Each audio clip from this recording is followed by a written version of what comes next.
बुनियाद फटी रहती है तो इस बात को नहीं मानती।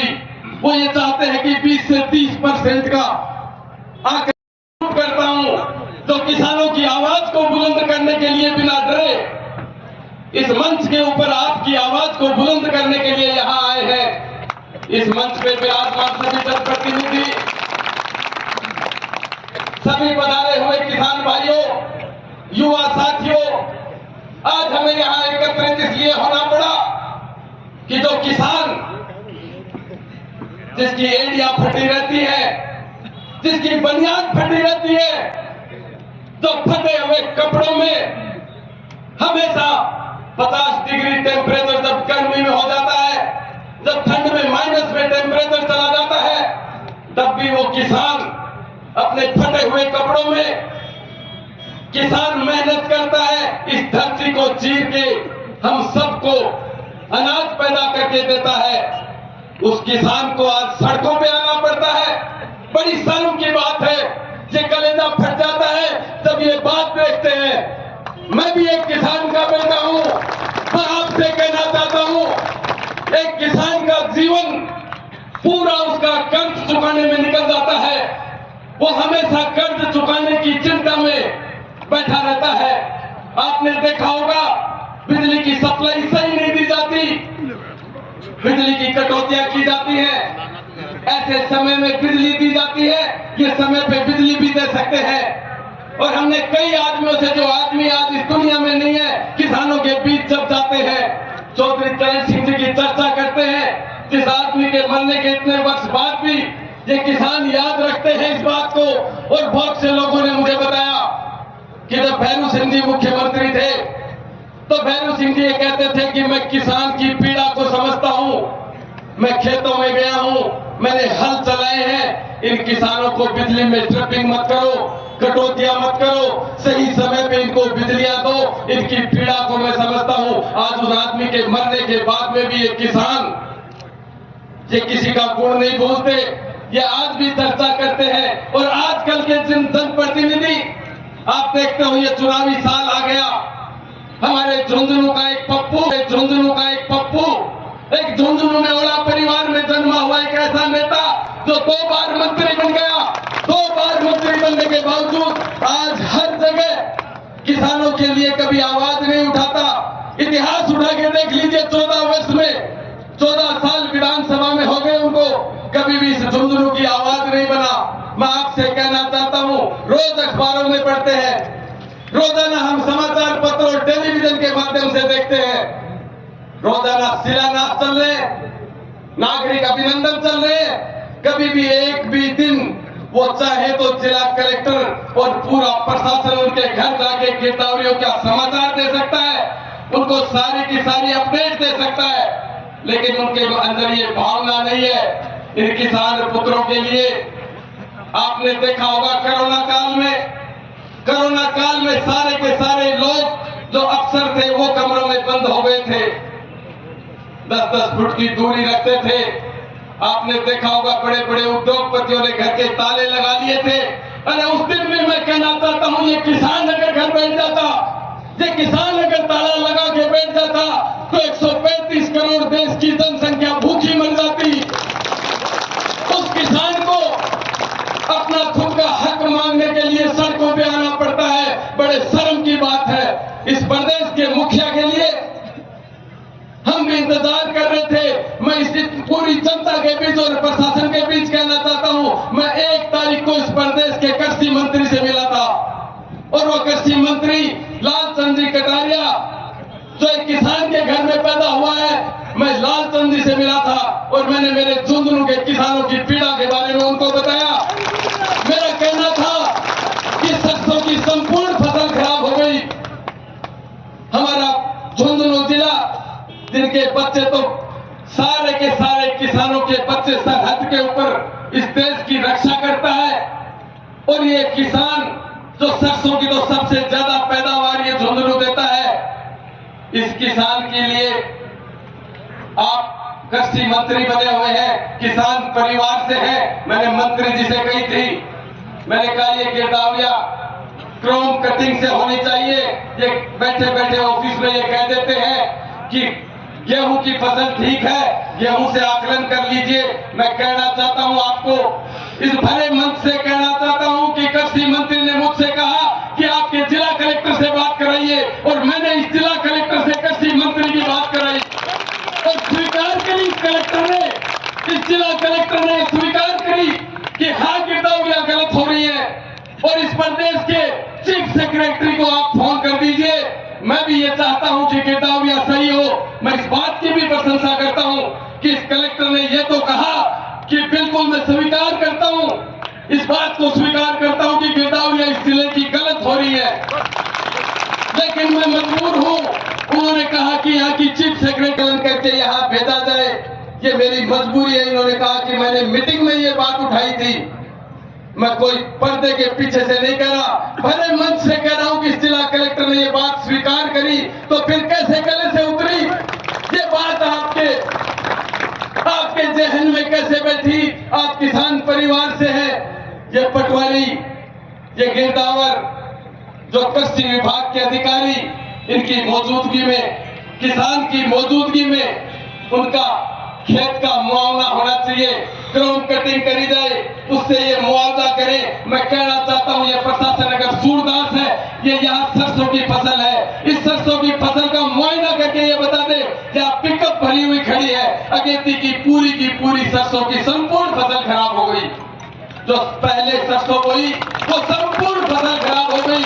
फिर ये कौन होते हैं ये कहने वाले कि 20 और 30% का खराबा हुआ है?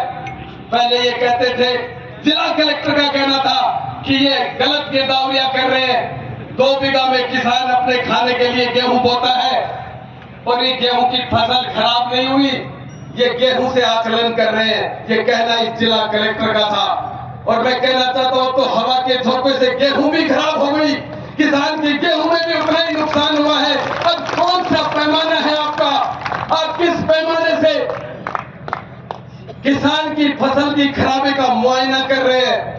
हमारी मांग अगर जायज है तो भले जिला कलेक्टर हो, भले इस प्रदेश की चीफ सेक्रेटरी हो या यहाँ का मुख्यमंत्री हो, हम ये कहना चाहते हैं कि झुंझुनू का किसान, इसको ललकारो मत, इस किसान की आवाज को दबाने की कोशिश मत करो। जब ये अपने बच्चों को देश के लिए शहीद होने के लिए भेज देते हैं, यहाँ के ऐसे किसान बैठे हैं जिनका एक बेटा शहीद हो गया और दूसरा बेटा है उसको भी देश की रक्षा के लिए फौज में भेजना चाहते हैं।